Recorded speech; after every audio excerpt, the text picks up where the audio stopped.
बिस्मिल्लाहिर्रहमानिर्रहीम अस्सलाम वालेकुम। आज की मेरी वीडियो फ़िज़िक्स के ऊपर है, यूनिट 8 एंड 9 क्लास का थर्मल प्रॉपर्टीज़ ऑफ मैटर। आज मैंने इसका लेक्चर नंबर 5 करवाना है। आज की वीडियो में जो क्वेश्चन मैं करवाने जा रहा हूँ वो बहुत इंपॉर्टेंट क्वेश्चन है और वो है explain briefly latent heat of fusion. तो जो लेटेंट हीट ऑफ फ्यूजन है उसके बारे में हम लोगों ने जो है वो पढ़ना है आज की वीडियो में। देखिए, मेरा जो लास्ट वाला लेक्चर था उसके अंदर मैंने आप लोगों को जो चेंज ऑफ स्टेट होती है मैटर्स के दरमियान में वो मैंने आप लोगों को एक्सप्लेन किया था। ये उसी से रिलेटेड है। देखिए, हमारे पास यहाँ पे सॉलिड होता है, फॉर एग्जांपल हमारे पास आइस है सॉलिड की फॉर्म में, लिक्विड होता है हमारे पास वाटर, और इसके अलावा हमारे पास गैस होती है एयर। मतलब जो हमारे पास मैटर होता है वो सॉलिड स्टेट में होता है, लिक्विड में होता है और गैसेज में होता है। तो जब ये एक स्टेट से दूसरी स्टेट में कन्वर्ट होते थे तो ये हम लोगों ने लास्ट लेक्चर में पढ़ा था कि उसको क्या बोलते हैं, और उसके लिए हमको जो है वो एनर्जी जो है, जो बेसिकली हीट एनर्जी जो होती थी वो अब्जॉर्ब करवानी पड़ती थी या रिलीज़ करवानी पड़ती थी। देखिए, फॉर एग्जांपल सॉलिड है, सॉलिड से जो है, अच्छा इसमें एक और पॉइंट मैंने यहाँ पे एक्सप्लेन किया था, काइनेटिक एनर्जी।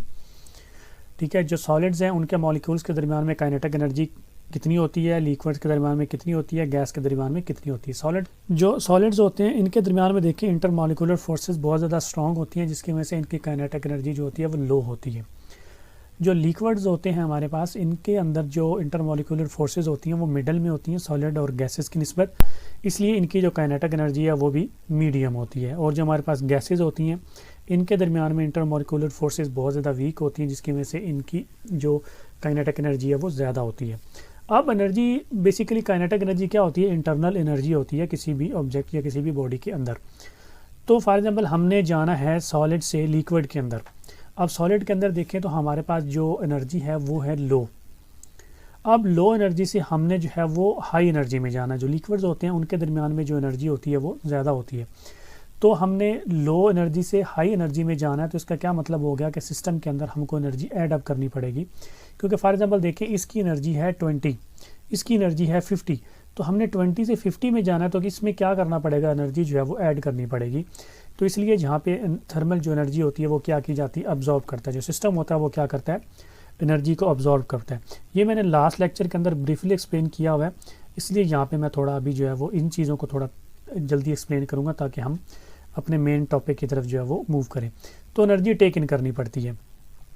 इस तरीके से हमने जब लिक्विड से वापस सॉलिड में जाना है, अब लिक्विड देखें उसकी एनर्जी देखें, यहाँ पे हमारे पास जो है वो हाई है कंपेयर टू सॉलिड्स के। तो इसका मतलब है हाई से हमने लो में जाना है तो हमको एनर्जी रिलीज़ करनी पड़ेगी, गिवन आउट करनी पड़ेगी।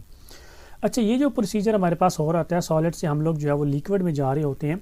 ठीक है, इसको हम लोग क्या बोलते हैं, इसको हम लोग बोलते हैं मेल्टिंग या इसको बोलते हैं फ्यूजन। आज का हमारा जो टॉपिक है वो यही है, लेटेंट हीट ऑफ फ्यूजन। तो सॉलिड से जब हम लिक्विड में जाते हैं तो उसको बोलते हैं मेल्टिंग या फ्यूजन। इस तरीके से लिक्विड से सॉलिड में जब हम जाते हैं तो इसको बोलते हैं फ्रीजिंग। तो देखिए, इसका मतलब क्या हो गया कि हमारे पास जो फ्यूजन है वो कहाँ पे आ रही होगी, वो फ्यूजन होगी जब हम सॉलिड से लिक्विड की तरफ जाएंगे। मतलब जो हमारी आइस है जब वो लिक्विड में जाएगी तो उस वक्त हमारे पास फ्यूजन होगा। तो यही latent heat of energy fusion है। इसका क्या मतलब हो गया, यहाँ पे देखिए हमने एनर्जी अब्जॉर्ब करनी है। अब सॉलिड से हमने लिक्विड के तरफ जाना है तो हमको एनर्जी अब्जॉर्ब करनी पड़ेगी। हमको कितनी एनर्जी अब्जॉर्ब करनी पड़ेगी पर किलोग्राम, उसको बोलते हैं लेटेंट हीट ऑफ फ्यूजन। ठीक है, हमने सॉलिड से जाना है लिक्विड में तो हमको एनर्जी अब्जॉर्ब करनी पड़ेगी। तो वो जो एनर्जी हमने अब्जॉर्ब करनी है उसको पर किलोग्राम के हिसाब से निकाल लेना है, पर केजी के हिसाब से। तो उसको क्या बोलते हैं, लेटेंट हीट ऑफ फ्यूजन बोलते हैं। क्लियर। तो इसकी डेफिनेशन यहाँ पे मैं आप लोगों को जो है वो करके दे देता हूँ, बड़ी आसान सी है कि हीट एनर्जी रिक्वायर्ड। आपको मैंने बताया ना कि हमने हीट एनर्जी जो है वो अब्जॉर्ब करनी है जब हम सॉलिड से लिक्विड में जाते हैं, to change unit mass of a substance from solid state to liquid state. जब भी हमने सॉलिड स्टेट से लिक्विड स्टेट की तरफ मूव करना है तो हमको एनर्जी रिक्वायर्ड होगी। वो एनर्जी जो हमको रिक्वायर्ड होगी पर यूनिट मास, उसको क्या बोलते हैं, लेटेंट हीट ऑफ फ्यूजन बोलते हैं, और उसको HF से रिप्रेजेंट करते हैं। बड़ी आसान सी डेफिनेशन है, लेकिन इसमें एक पॉइंट आपने याद रखना है कि जो टेम्परेचर होगा वो चेंज नहीं होगा विदाउट चेंज इन टेम्परेचर। इसका क्या मतलब है, मैं अभी ग्राफ आगे बनाऊंगा तो वहाँ पे मैं आप लोगों को इसको एक्सप्लेन करूंगा कि इसका क्या मतलब है without change in its temperature. आपने अभी फ़िलहाल सिर्फ ये याद रखना है कि हमने सॉलिड स्टेट से लिक्विड स्टेट में जो है वो चेंज करना है, उसके लिए हमको एनर्जी की ज़रूरत होगी। वो एनर्जी पर यूनिट मास, उसको बोलते हैं latent heat of fusion. Clear हो गया। पर यूनिट मैस इसका क्या मतलब है कि पर किलोग्राम के हिसाब से। अगर ये सॉलिड आइस जो है फॉर एग्जांपल ये आइस हमारे पास सिर्फ 1 किलोग्राम है और हमको एनर्जी यहाँ से यहाँ तक लेके जाने के लिए 100 चाहिए, तो इसका मतलब है इसकी लेटेंट हीट ऑफ फ्यूजन क्या है 100। लेकिन अगर ये सॉलिड हमारे पास 2 किलोग्राम है आइस और इसको यहाँ से यहाँ तक ले जाने के लिए फॉर एग्जाम्पल 100 चाहिए, तो फिर इसकी लेटेंट हीट ऑफ फ्यूजन क्या होगी 100 डिवाइडेड बाई 2। जितना भी उसका मैस होगा वो डिवाइडेड बाई हो जाएगा, तो फिर इसकी लेटेंट हीट ऑफ फ्यूजन आएगी 50 पर केजी। तो हमने बेसिकली पर केजी एनर्जी निकालनी है, उस पर केजी एनर्जी को बोलते हैं लेटेंट हीट ऑफ फ्यूजन, इसको HF से लिखते हैं। और इसका टेम्परेचर जो है वो चेंज नहीं होना चाहिए जब ये सारा प्रोसीजर हो रहा होता है। तो ये मैं एक्सप्लेन करता हूँ कौन सी स्टेज के ऊपर ये हो रहा होता है। तो देखिए हमारे पास HF इज इक्वल टू, अब ये क्या हो गया हमारे पास जो एनर्जी होती है उसको चेंज इन एनर्जी है ना बेसिकली, तो चेंज इन एनर्जी जो होती है वो डेल्टा Q होता है और डिवाइडेड बाई उसका मैस आ जाएगा। तो मेरे पास delta QF divided by M। QF का क्या मतलब है कि change of energy due to fusion. Fusion का जब स्टेज हो रही होती है, क्योंकि एनर्जी देखें हर स्टेज के ऊपर चेंज हो रही होनी है, लेकिन हमको एनर्जी चाहिए जब ये सॉलिड से लिक्विड में कन्वर्ट हो रहा होगा। आपने याद रखना है सॉलिड से लिक्विड में कन्वर्ट हो रहा होगा और उसका टेम्परेचर जो है वो सेम रहेगा, चेंज नहीं होगा। उस वक्त जो एनर्जी होगी, जो एनर्जी वाटर जो आइस जो है ऑब्जॉर्व करेगी, उसको क्या बोलते हैं लेटेंट हीट ऑफ फ्यूजन। अब देखिए हमारे पास तो latent heat of fusion of ice कितनी होती है, हमारे पास जो बर्फ़ है ना इसकी एक specific latent heat of fusion होती है। तो देखिए ice changes into water at 0 degree, और जो हमारे पास latent heat of fusion of ice होती है वो 3.36 इंटू 10⁻⁵ जूल पर किलोग्राम होती है। ये फिक्स रहती है, जिस तरह हर डिफरेंट जो क्वांटिटीज़ होती हैं जो फिक्स रहती हैं, इसकी भी फिक्स रहती है। तो हमारी जो आइस है वो 0 डिग्री के ऊपर वाटर में जो है वो चेंज होती है। क्लियर। देखिए हमारे पास इट मीन्स कि हमको 3.36 इंटू 10⁻⁵ जूल एनर्जी चाहिए 1 किलोग्राम ऑफ आइस को जो है वो वाटर में कन्वर्ट करने के लिए 0 डिग्री के ऊपर। 0 डिग्री टेम्परेचर के ऊपर आइस को अगर हम लोगों ने वाटर के अंदर कन्वर्ट करना है 1 किलोग्राम आइस, तो हमको 3.36 इंटू 10⁻⁵ जूल ऑफ एनर्जी उसको प्रोवाइड करनी पड़ेगी in the form of heat जब हम प्रोवाइड करते हैं। अभी एक्सपेरिमेंट कर लेते हैं इससे रिलेटेड, और उससे आप लोगों को जो है वो मज़ीद समझ आ जाएगी कि मैं क्या बात कर रहा हूँ, क्योंकि यहाँ पे थ्योरी करवा रहा हूँ तो इतना ज़्यादा आप लोगों को शायद समझ ना आए। बस आप लोगों ने सिर्फ ये याद रखना है कि जब आइस लिक्विड में कन्वर्ट हो रही होगी और उस वक्त उसका टेम्परेचर भी चेंज नहीं होगा, तो उस वक्त जो एनर्जी अब्जॉर्ब हो रही होगी उसको क्या बोलते हैं लेटेंट हीट ऑफ फ्यूजन पर किलोग्राम आपने निकालनी है। अभी देखिए नेक्स्ट आ जाए हमारे पास एक्सपेरिमेंट कर लेते हैं, इससे आप लोगों को मज़ीद जो है वो चीज़ें जो है वो समझ आ जाएंगी। देखें स्टेप 1 कंस्ट्रक्शन एंड वर्किंग, ये वही है जो मेरा प्रीवियस लेक्चर है उसके अंदर मैंने आप लोगों को ब्रीफली समझाया था कि एक बीकर आप लोगों ने लेना है। आप घर में भी ये एक्सपेरिमेंट ईजिली जो है वो कर सकते हैं। एक बीकर लेना आप लोगों ने, उसको स्टैंड के ऊपर रखना है। फिर आपने क्या करना है कि उस बीकर के अंदर आप लोगों ने आइस डालनी है जिसको बर्फ़ बोलते हैं, और एक जो थर्मोमीटर है वो उसके अंदर आप लोगों ने सस्पेंड करना है। थर्मोमीटर यूज़ होता है हमने टेम्परेचर फाइंड करने के लिए। फिर आपने उसके नीचे जो है वो बर्नर रखना है जो आग जलाता है, ठीक हो गया। वो बर्नर आप लोगों ने फिर क्या करना है ऑन करना है। जब आप बर्नर ऑन करेंगे तो इसका मतलब है कि आप सिस्टम में जो है वो हीट प्रोवाइड कर रहे हैं, एनर्जी प्रोवाइड कर रहे हैं। फिर आपने जो है वो टेम्परेचर नोट करता रहना है। पहले आपने टेम्परेचर नोट करना है 0 डिग्री के ऊपर, और टेम्परेचर के साथ साथ आपने टाइम भी नोट करते रहना है कि कब 0 डिग्री हुआ, ठीक है, और कितने टाइम के लिए 0 डिग्री रहा।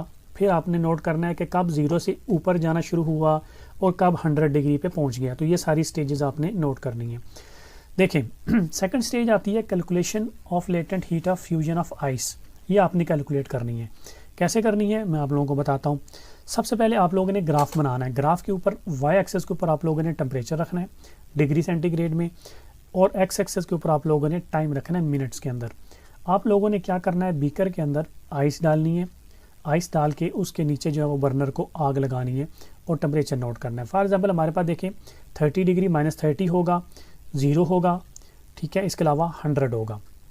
मैं 3 स्केल यहाँ पे जो है वो यूज़ कर रहा हूँ, आप डिफरेंट मार्किंग जो है वो कर सकते हैं। तो जैसे आप आइस डालेंगे तो -30 डिग्री आपके पास टेम्परेचर शो कर रहा होगा, लेस देन 0 जो आपके पास टेम्परेचर शो कर रहा होगा। ठीक हो गया। आप लोगों ने जैसी आग उसके नीचे जो है वो लगाई, आप लोगों ने टेम्परेचर नोट करना है। ये पॉइंट ए हो गया। फर्स्ट आपने पॉइंट ए लगा लेना जितना भी टेम्परेचर आपका शो कर रहा होगा। फिर आप लोगों ने देखना है कि यहाँ से टेम्परेचर जो है वो कितना टाइम लेता है इधर पहुँचने में, 0 डिग्री पहुँचने में। फॉर एग्जांपल मेरा टाइम लगा 0.4, तो आप लोगों ने नोट कर लेना है 0.4 मिनट्स। ठीक हो गया कि टेम्परेचर जो है वो 0 पे पहुंच गया। अच्छा, अभी क्या होता है, जैसे टेम्परेचर 0 पे पहुंचेगा तो आपका T1 हो जाएगा। आपने T1 अपनी नोटबुक के ऊपर लिख लेना कि ये T1 हो गया, मेरा टेम्परेचर 0 हो गया। फिर आप लोग नोट करेंगे कि यहाँ पे टेम्परेचर जो है वो कुछ टाइम के लिए फिक्स रहेगा, 0 ही रहेगा, वो चेंज नहीं होगा कुछ टाइम के लिए। आप लोगों ने वो टाइम भी नोट करते रहना। फॉर एग्जांपल ये पॉइंट मेरा बी हो गया जो T1 वाला है। इसके अलावा यहाँ पे T2 4 है। अब 4 का क्या मतलब है कि 0.4 जब आपने एक्सपेरिमेंट शुरू किया तो 0.4 मिनट के बाद आपका टेम्परेचर 0 पे पहुंच गया। फिर 0.4 से लेकर जब 4 मिनट हुए तब तक आपका टेम्परेचर 0 ही रहा, टेम्परेचर जो है वो चेंज नहीं हुआ। ये आपका पॉइंट सी हो गया। फिर आप नोट करेंगे कि जब जैसे 4 मिनट्स गुजरे हैं, वो टाइम गुजरेगा तो टेम्परेचर जो है वो 0 से इंक्रीज़ होना शुरू हो जाएगा। फिर आप लोगों ने जो है वो टेम्परेचर नोट करना है कि वो कब 100 डिग्री के ऊपर पहुंचता है। ये मेरा पॉइंट डी हो जाएगा। क्लियर। सबसे पहले आप लोगों ने 0 मिनट से शुरू करना है, नोट करते जाना है कि कितने टाइम के बाद आपका टेम्परेचर 0 पे पहुंच गया। जब 0 पे पहुंचेगा तो ये हमारा T1 हो जाएगा। फिर आप लोगों ने देखना है कि कितना टाइम वो 0 के ऊपर ही रहा, वो जल्दी से ऊपर नहीं जाएगा, वो कुछ टाइम के लिए रुकेगा। यहाँ पे जब वो पहुँचेगा तो हमारी आइस जो है वो मेल्ट होनी शुरू हो जाएगी। यहाँ पे यहाँ पे आइस और आपके पास जो है वो वाटर मिक्सर होगा दोनों का। यहाँ पे सिर्फ आइस होगा, मैं आपके आगे चल के लेबल करके समझाता हूँ। यहाँ पे टेम्परेचर चेंज नहीं होगा, तो यहाँ पे जो एनर्जी होगी वो हमने फाइंड करनी है, वो हमारी लेटेंट हीट ऑफ फ्यूजन होगी। उसने डेफिनेशन में कहा था ना कि विदाउट चेंज इन टेम्परेचर। तो ये जो बी से सी पॉइंट है, इसके दरमियान में हम लोगों ने एनर्जी फाइंड करनी है और वो हमारी लेटेंट हीट ऑफ फ्यूजन होगी। तो यहाँ पे कुछ टाइम के लिए वो टेम्परेचर चेंज नहीं होगा, 0 पे रहेगा। फिर आपका पॉइंट सी आ जाएगा जब वो टेम्परेचर 1 2 3 4 चेंज होना शुरू हो जाएगा। आपने फ़ौरन टाइम नोट कर लेना कि इतने टाइम के बाद वो टेम्परेचर इंक्रीज़ होना शुरू हो गया 0 से। फिर वो इंक्रीज़ होता होता होता आपका 100 पे जाएगा। ये हमारा पॉइंट डी हो जाएगा। और आपने नोट करना है कि कब 100 के ऊपर जाके कितने मिनट के बाद वो टेम्परेचर 100 हुआ। ये आपने तीसरा टेम्परेचर जो है वो नोट करना है। तो आपने 3 टेम्परेचर नोट करने हैं। पहला आपने नोट करना है T1 जब टेम्परेचर 0 हो जाएगा। फिर आपने दूसरा टेम्परेचर नोट करना है जब 0 से इंक्रीज़ करना शुरू कर देगा, वो अपने टाइम नोट करना है। तीसरा आपने टाइम नोट करना है जब वो 100 के ऊपर पहुंच जाएगा। तो ये 3 जो है आपने टाइम नोट करने हैं। तो ये मेरे पास जो है वो T3 हो जाएगा। अच्छा, अब क्या होगा जब वो 100 के ऊपर पहुंच जाएगा। ये मेरे पास आइस है, मैं थोड़ा सा इसको एक्सप्लेन पहले कर देता हूँ। ये स्टेज पे मेरे ए से बी पे मेरे पास आइस होगी। जब तक वो 0 नहीं होगा मेरे पास आइस रहेगी। जैसे वो 0 हो जाएगा तो आइस जो है वो मेल्ट होनी शुरू हो जाएगी। अब बी से सी मेरे पास जो पॉइंट है, यहाँ पे मेरे पास आइस भी होगी और यहाँ पे मेरे पास वाटर भी होगा। आइस जो है वो वाटर में कन्वर्ट हो रही होगी, वो हीट अब्जॉर्ब कर रही होगी और वाटर में कन्वर्ट हो रही होगी। और यही उसकी जो है वो डेफिनेशन है लेटेंट हीट ऑफ फ्यूजन, कि आइस को कन्वर्ट होना है वाटर के अंदर और वो एनर्जी कितनी अब्जॉर्ब करती है per kilogram without change in temperature. तो ये जो हमारे पास B to C energy absorb होनी है उसको लेटेंट हीट ऑफ फ्यूजन बोलते हैं। और उसको हमने कैलकुलेट भी करना है, अभी करके भी मैं आप लोगों को दिखाता हूँ। ठीक हो गया। तो आगे देखिए हमारे पास जो सी से डी मेरे पास पॉइंट है, ये मेरे पास वाटर होगा। अच्छा, ये आपने बात नोट करनी है कि जब 0 डिग्री हो जाएगा तो वहाँ पे आपकी आइस जो है वो मेल्ट होना शुरू हो जाएगी। ये टेम्परेचर जो है ना 0 डिग्री, ये उस वक्त तक टेम्परेचर 0 डिग्री रहेगा जब तक आपकी आइस कम्प्लीटली मेल्ट नहीं हो जाती।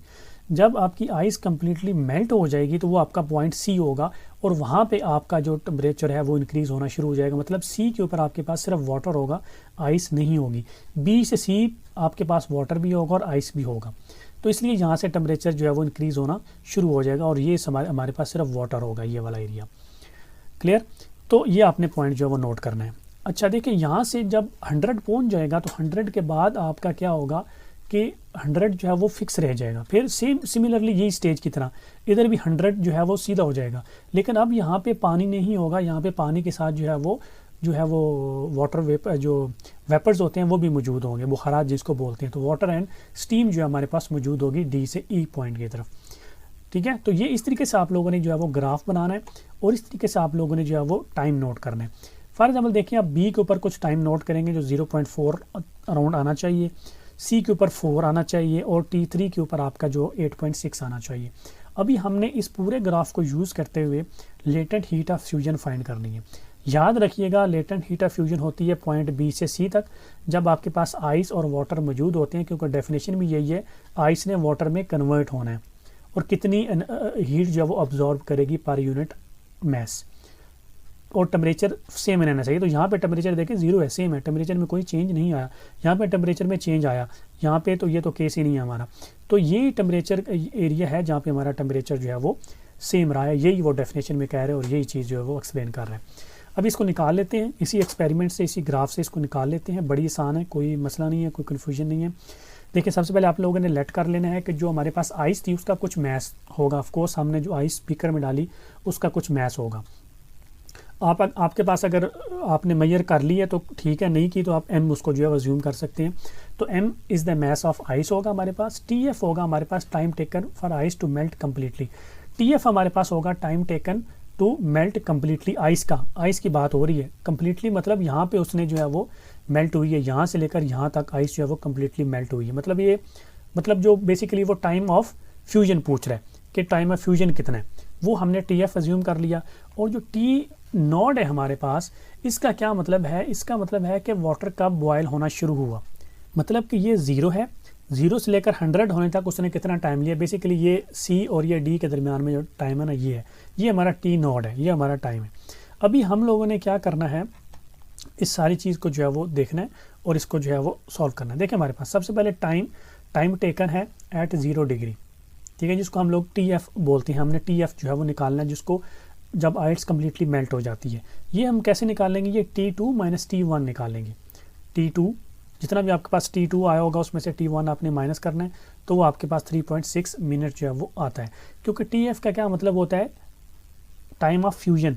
तो फ्यूजन होता है B से C के पास, तो C तक है 4 और B तक है 0.4, तो 4 माइनस 0.4 करेंगे तो 3.6 मिनट्स हमारे पास टाइम आता है। इसके अलावा हमने टाइम निकालना है 0 to 100 डिग्री तक उसने कितना जो है वो टाइम लिया, जिसको T नॉट हमने लेट किया हुआ है। ये हमारे पास T3 माइनस हमारे पास जो है वो T2 आएगा, वो इज इक्वल टू हमारे पास कितना आता है 4.6 मिनट्स। ठीक है, ये हमारे पास है ना, 0 से ऊपर गया और ये जो है वो टाइम है T3 तक उसने टाइम लिया। तो 8.6 माइनस 4 करेंगे तो हमारे पास 4.6 जो है वो आता है टाइम टेकन। आप लोगों ने भी ऐसे जो है वो निकाल लेना है। अच्छा, तो इस तरीके से आप लोगों ने जो है वो दोनों टाइम जो है निकाल लेने हैं। TF मतलब ये फ्यूजन वाला टाइम, और ये टाइम जो हमारा जो है वो 0 से जब 100 होने के दरमियान में जो टाइम उसने लिए, जो आपने निकाल लेने हैं। अच्छा, अभी देखिए हमारे पास इंक्रीज़ इन टेम्परेचर, ठीक है, टेम्परेचर कितना हमारे पास जो है वो इंक्रीज़ हुआ है, डेल्टा T। टेम्परेचर हमारा वो इंक्रीज़ हुआ है 0 से 100 तक इंक्रीज़ हुआ हमारे पास।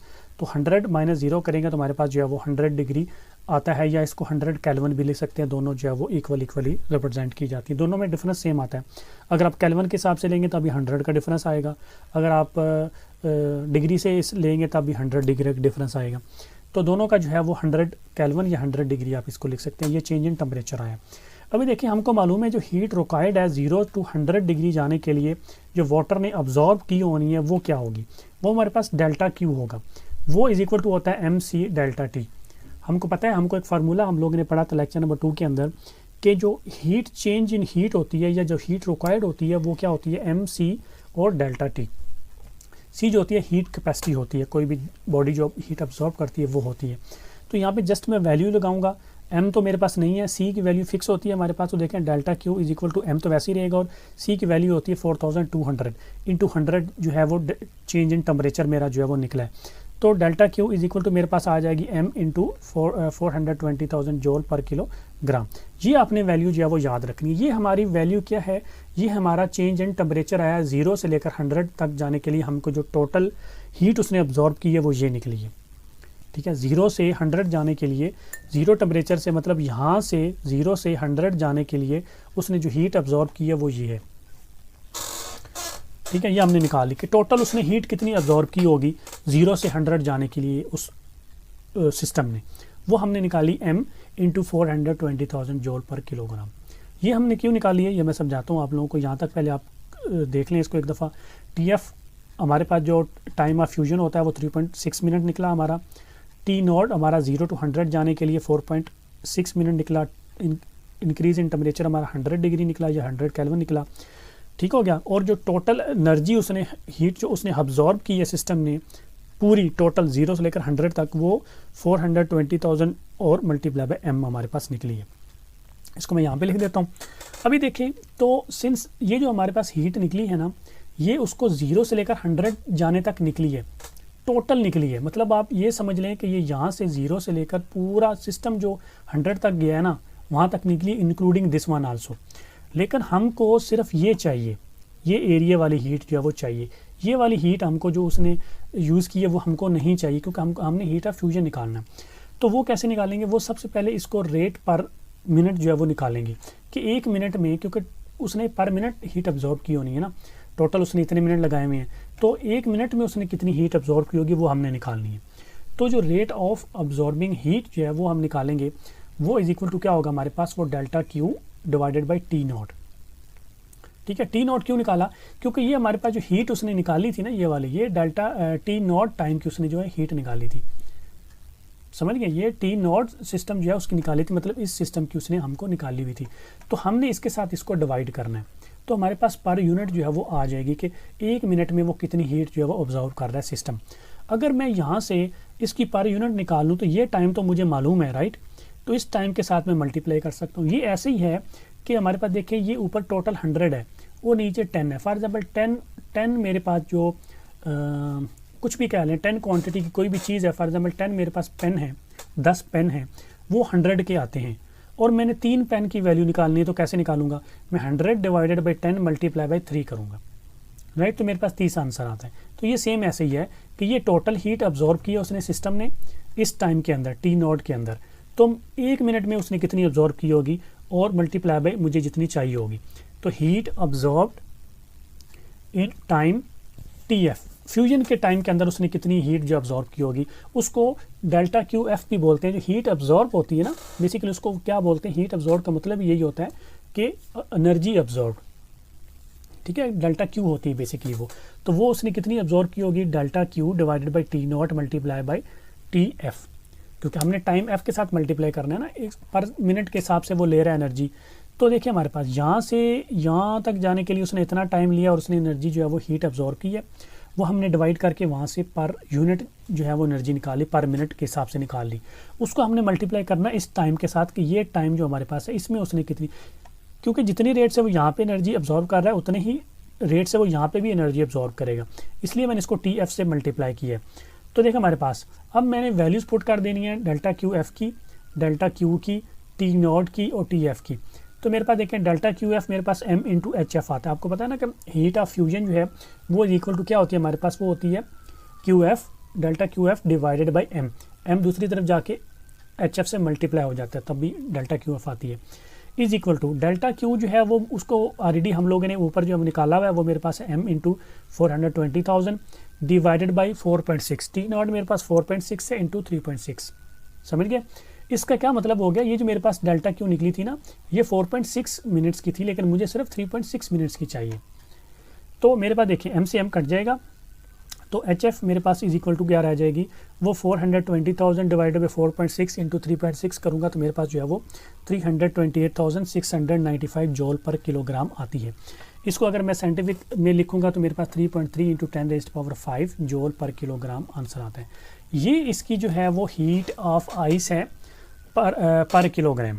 ठीक है, जो इसको बोलते हैं latent heat of fusion of ice. तो 3.3 इंटू 10⁵ जॉल पर किलोग्राम जो है वो हीट एनर्जी हमको आइस को प्रोवाइड करनी पड़ेगी, तब वो क्या होगी, वो वाटर के अंदर कन्वर्ट होगी। तो इस तरीके से आप लोगों ने निकालना है, घर में आप लोग एक्सपेरिमेंट कर सकते हैं इजीली, कोई मसला नहीं है। आप लोगों ने टाइम नोट करना है कि कब वो 0 से शुरू करना है, कब कितने टाइम में वो 0 पे पहुंचा, कितने टाइम में वो 0 पे रहा और उसने जो है वो टेम्परेचर इंक्रीज़ करना शुरू किया, कितने टाइम में वो 100 पे पहुंच गया। इस एरिया की आप निकाल सकते हैं, क्योंकि चेंज इन टेम्परेचर आपके पास मालूम है। तो इस एरिया की आप लोगों ने निकाल लेनी है, उसकी फिर आपने पर यूनिट मिनट निकाल लेनी है, फिर आपने इस जितना भी टाइम होगा उसके साथ मल्टीप्लाई कर देना है, तो इस एरिया की आपके पास एनर्जी आ जाएगी। दैट्स इट, वही आपकी क्या होगी, लेटेंट हीट ऑफ फ्यूजन होगी। तो इस तरीके से आप लोग जो है वो इसको सॉल्व कर सकते हैं। तो आई होप कि आप लोगों को मेरी आज की वीडियो अच्छी लगी होगी। और आप लोगों को मेरी आज की वीडियो अच्छी लगी हो तो काइंडली मेरे चैनल को सब्सक्राइब कर दें, लाइक कर दें, अपना बहुत सारा ख्याल रखें, दुआ में याद रखें। अल्लाह हाफिज़।